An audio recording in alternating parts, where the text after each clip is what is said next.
চাপৰৰ PM Shri Tilapara হাইস্কুলত দ্বিতীয় বৰ্ষৰ পৰীক্ষাৰ ফৰ্ম ফিলাপৰ নামত PM শ্ৰী টিলাপাৰা হাইস্কুলত লুণ্ঠন ৰাজ।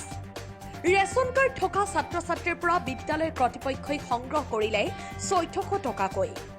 যি সময়ত অসম চৰকাৰে দুখীয়া দৰিদ্ৰ ছাত্ৰ ছাত্ৰীৰ বাবে বিদ্যালয়ত বিনামূলীয়াকৈ ফৰ্ম ফিলাপৰ ব্যৱস্থা কৰিছে, ঠিক তেনে সময়তেই PM শ্ৰী টিলাপাৰা হাইস্কুলৰ কৰ্মকাণ্ডক লৈ অতিষ্ঠ স্থানীয় ৰাইজ।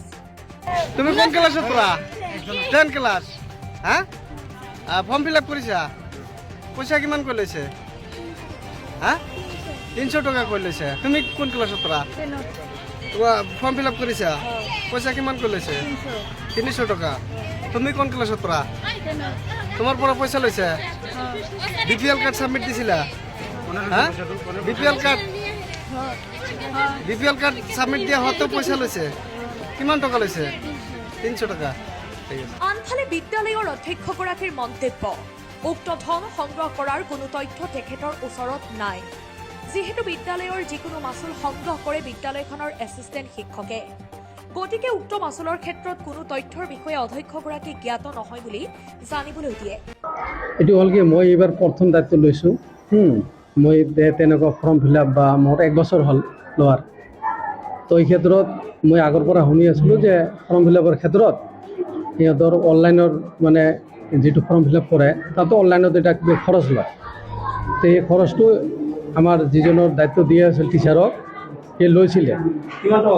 তো এই 200-300 এনেকৈ লৈছিল, 100 টকা লৈছিল, কিছুমানে দিও নাছিল, এনেকৈ লৈছে আৰু কিছুমান দুখীয়া মানুহ আছে দিও নাছিল। তাৰপিছত মই খবৰ পালোঁ যে এইটো পইচা ল'ব নোৱাৰি। তাৰপিছত সেই পইচাখিনি মই ৰিটাৰ্ণ দি দিছোঁ ল'ৰা ছোৱালীক। হয় নেকি? এইটো যিবিলাক APLৰ কাৰণে 1400 টকা, BPLৰ কোনো পইচাই নাই। আৰু যিখিনি আমাৰ BPL আছিল, এতিয়া 2004 আৰু 2003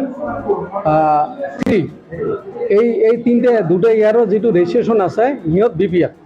যদি BPL সিহঁতে চাৰ্টিফিকেট দিয়ে তেনেহ'লে সিহঁতে BPL, আৰু কোনোবা যদি BPL নিদিয়ে তেনেকুৱা কাৰ্ড, তেতিয়া APLত পৰিব।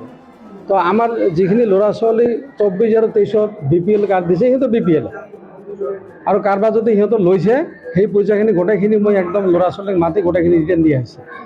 আৰু যিখিনি 22ৰ ৰেজিষ্ট্ৰেশ্যন মানে পুৰণা 2 বছৰ আগৰ, সিহঁতে গভৰ্ণমেণ্টৰ বৰ্ডৰ ৰুল মতে সিহঁতে BPL থাকিলে সিহঁতে APL ফিজটো দিব লাগে। হা, APLৰ ফিজটো 1300 নে কিমান এটা আছে। কিন্তু বিদ্যালয়খনৰ এছিষ্টেণ্ট শিক্ষকগৰাকীয়ে প্ৰধান শিক্ষকৰ সন্মুখতেই কৈ দিলে যে আমি যি কৰিছোঁ প্ৰধান শিক্ষকৰ নিৰ্দেশত কৰিছোঁ, আমাৰ কোনো দুখ নাই।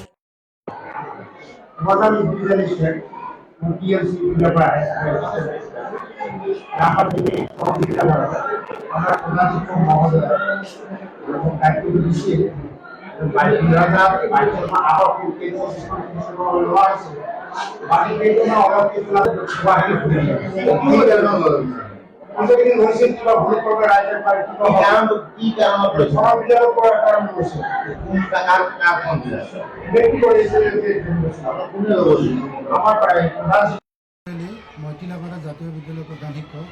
আমাৰ এইবেলি আমাৰ 10ম শ্ৰেণীত 38 জন ছাত্ৰ ছাত্ৰীৰ ফৰ্ম ফিল আপ কৰিছোঁ টিলাপাৰা হাইস্কুলৰ আণ্ডাৰত। গতিকে আমি ষ্টুডেণ্টৰখিনি যিখিনি ডকুমেণ্টছ লাগে, ৰেচন কাৰ্ড আৰু আধাৰ কাৰ্ড, এইখিনিৰ লগত দিয়া হৈছে আৰু মুঠ 1400 টকা কৰি জমা দিয়া হৈছে। আৰু কিমানজন ছাত্ৰ ছাত্ৰী আছে? 38 জন। মুঠ কিমান টকা দিছে আপুনি?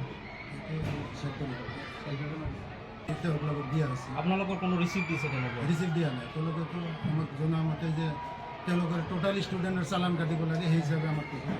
আমিতো আগে পিছে কৰিছোঁ, আমাক কোনো চালান নিদিয়ে স্কুলত। কাক দিছে?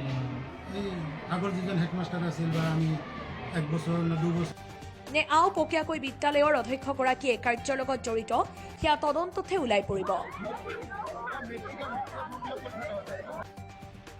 বিলাসীপাৰাৰ পৰা আবুল হুছেইন মণ্ডলৰ ৰিপৰ্ট, আছাম ইনি 365।